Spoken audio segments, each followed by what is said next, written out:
Selamat pagi Bu Cici dan teman-teman semua. Perkenalkan saya Aska dan di sini saya akan membahas mengenai chapter 19 yaitu Consumer Behavior, Electronic Commerce and Channel Strategy. Untuk pembahasan pertamanya ada Store Related Affect and Cognition, di mana subbab ini membahas bagaimana proses afektif dan kognitif dalam menarik customer pada toko retail, khususnya pada store image dan juga atmosfernya begitu. Untuk pembahasan pertamanya ada store image, di mana store image sendiri adalah pandangan yang diberikan customer kepada toko yang kita miliki gitu. Store image ini meliputi yang pertama ada barang yang dijual, seperti berdasarkan kualitas, seberapa baik kualitas produk yang kita jual, kemudian seberapa banyak macam-macam produk yang kita jual di toko kita, kemudian ada model, seberapa beragamnya model di setiap produk yang kita jual, kemudian apakah ada garansi barang di toko kita, kemudian dan juga seberapa baik harganya, apakah terlalu mahal atau sudah baik dan kompetitif gitu. Untuk keduanya ada pelayanan, itu seperti layanan, bagaimana layanan staff toko kita gitu, apakah ramah atau kurang baik gitu. Kemudian bagaimana kemudahan pengembalian barang atau refund gitu, apakah tersedia atau tidak. Kemudian bagaimana dengan pengirimannya, apakah gratis ongkos kirim atau kita perlu membayar ongkos kirim, dan juga seberapa lengkap metode pembayarannya gitu. Berikutnya ada pelanggan.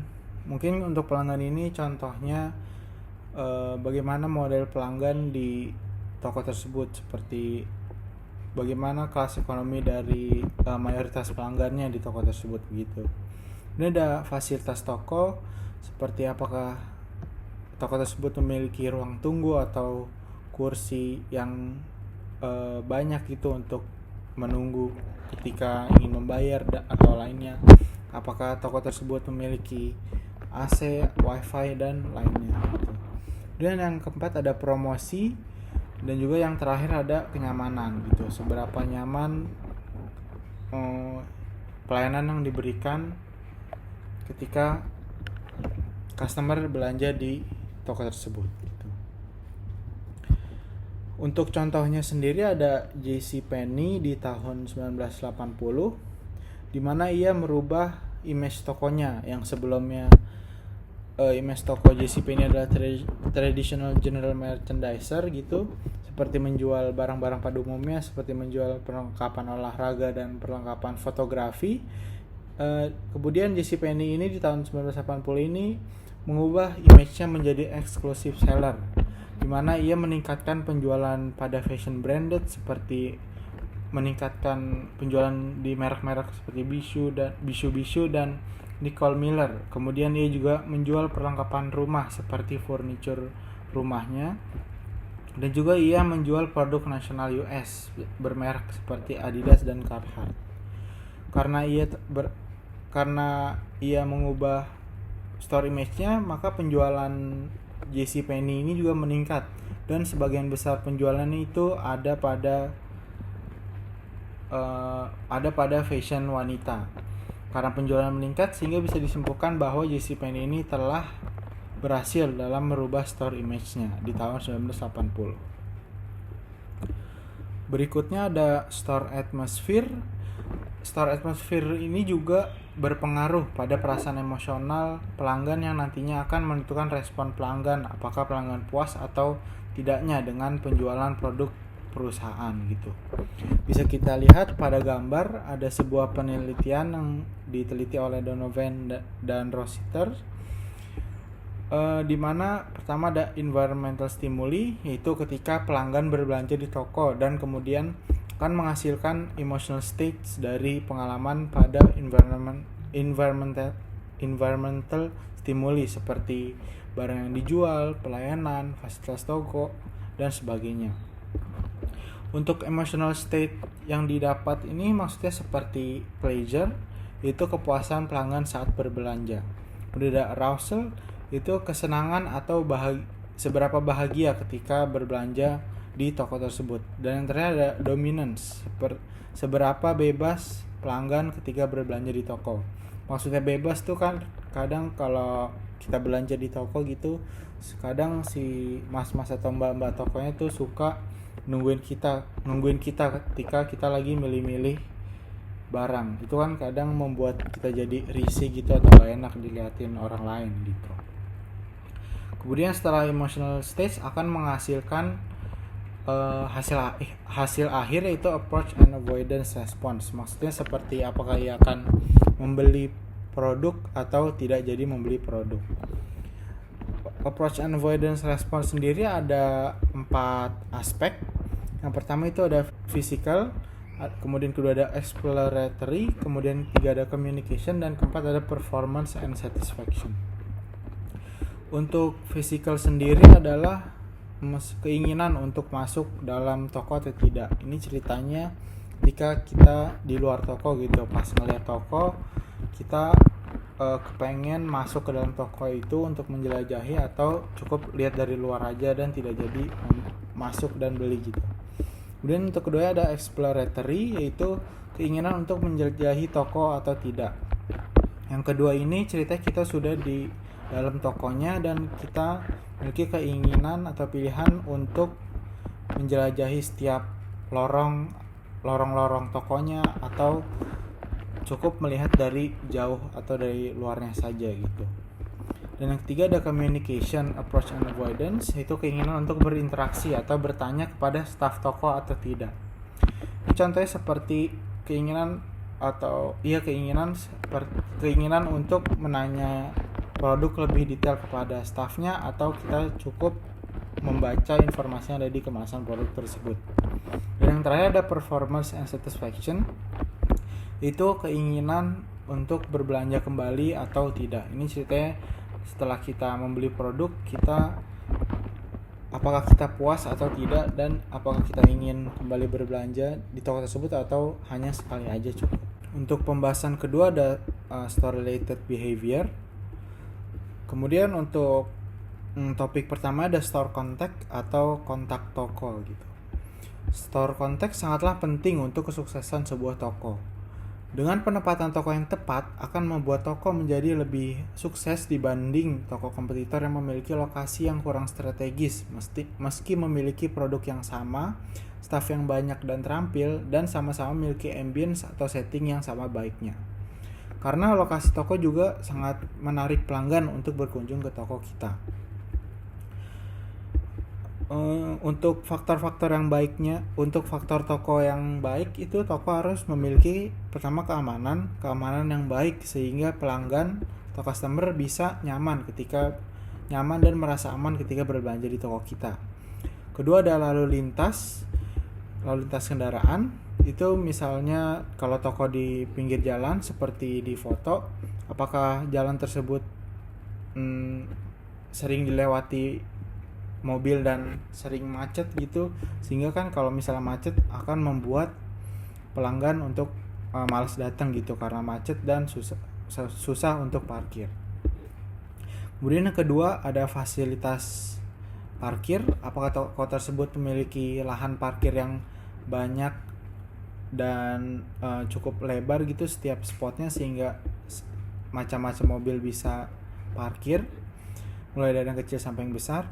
Kemudian yang keempat ada akses transportasi umum, seberapa memadainya transportasi umum yang ada di sekitar toko tersebut, sehingga dapat memudahkan para customer yang ingin ke toko tersebut menggunakan transportasi umum.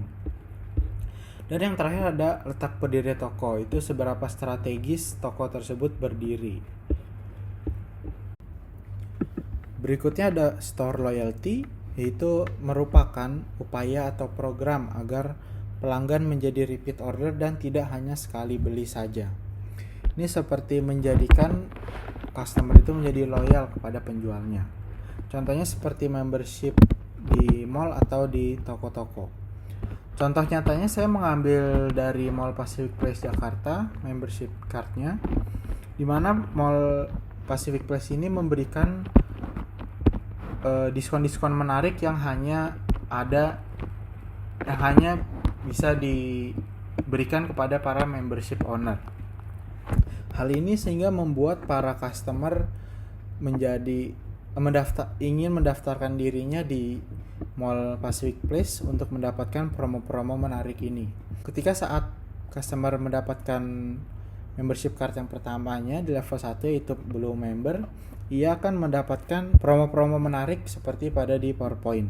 Kemudian pastinya customer yang sudah memiliki Blue Member ini ingin mendapatkan promo-promo yang lebih banyak lagi di Gold Member, sehingga secara tidak langsung akan membuat para customer yang memiliki Blue Member ini akan repeat order terus-menerus di Mall Pacific Place ini supaya bisa mendapatkan tawaran promo-promo yang menarik lebih banyak lagi di Gold Member benefitnya ini gitu. Berikutnya ada store environment. Untuk pembahasan pertamanya ada store location. Store location ini juga penting dalam menarik dan membuat pelanggan menjadi nyaman ketika berbelanja di toko. Sehingga ada 3 pendekatan berikut yang bisa digunakan untuk memilih lokasi toko yang terbaik dan strategis.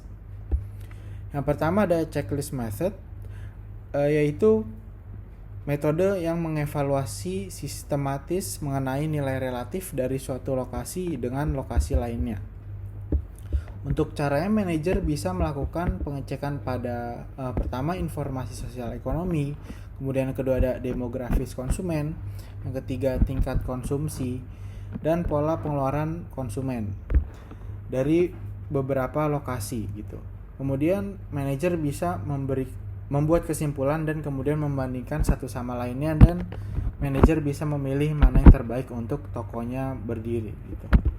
Yang kedua ada analog approach, yaitu pendekatan cara tradisional gitu. Ini merupakan cara tradisional. Contohnya seperti mengidentifikasi toko yang sudah ada atau serupa di beberapa lokasi. Kemudian mengamati proses atau perilaku jual beli konsumen. Ketiga seperti mengetahui daya jual dan beli penjual dengan konsumen. Dan keempat mengamati permintaan di setiap lokasi. Kemudian untuk terakhir, manajer bisa membandingkan di setiap lokasi yang ia tentukan untuk diteliti dan kemudian memilih mana yang terbaik untuk tokonya. Dan yang ketiga ada regression models, yaitu teknik yang menyelidiki faktor-faktor yang mempengaruhi profitabilitas gerai retail di situs tertentu, seperti meneliti mengenai lokasi toko, atribut pasar, harga, dan persaingannya. Kemudian manajer bisa membuat kesimpulan dan membandingkan lokasi-lokasi yang ia teliti, dan kemudian ia bisa memilih lokasi mana yang terbaik dan lokasi mana yang memiliki profit yang terbaik untuk tokonya gitu. Pembahasan berikutnya ada store layout. Store layout ini terbagi menjadi 2, yaitu grid layout dan freeform layout. Yang pertama ada grid layout. Grid layout ini biasa digunakan di supermarket dan minimarket. Untuk gambaran grid layoutnya ada di sebelah kanan PowerPoint. Dalam penempatan produk di grid layout ini juga ada strateginya dan tidak asal menaruh barang di setiap raknya. Seperti contoh, biasanya produk daging dan susu yang paling banyak dicari pelanggan ketika datang ke supermarket, di mana produk tersebut ditaruh di belakang toko. Hal tersebut bertujuan agar pelanggan harus melewati setiap lorongnya sehingga dapat berkontak visual dengan produk lain yang memiliki kemungkinan untuk dibeli. Selain itu, produk yang sering dicari akan ditaruh di sisi dekat dinding yang bukan di jalur utama. Hal ini bertujuan agar pelanggan dapat memilah dan memilih produk dengan teliti dan bebas, dan juga mendorong pelanggan agar lebih lama berada di dalam toko gitu. Lalu untuk produk yang diskon dan barang-barang mahal biasanya ditaruh di jalur utama lalu lintas pelanggan gitu. Biasanya di tengah-tengah jalur utama raknya gitu. Hal ini bertujuan agar produk tersebut lebih mudah berkontak visual dengan pelanggan dan membuat pelanggan tertarik untuk membeli produk tersebut.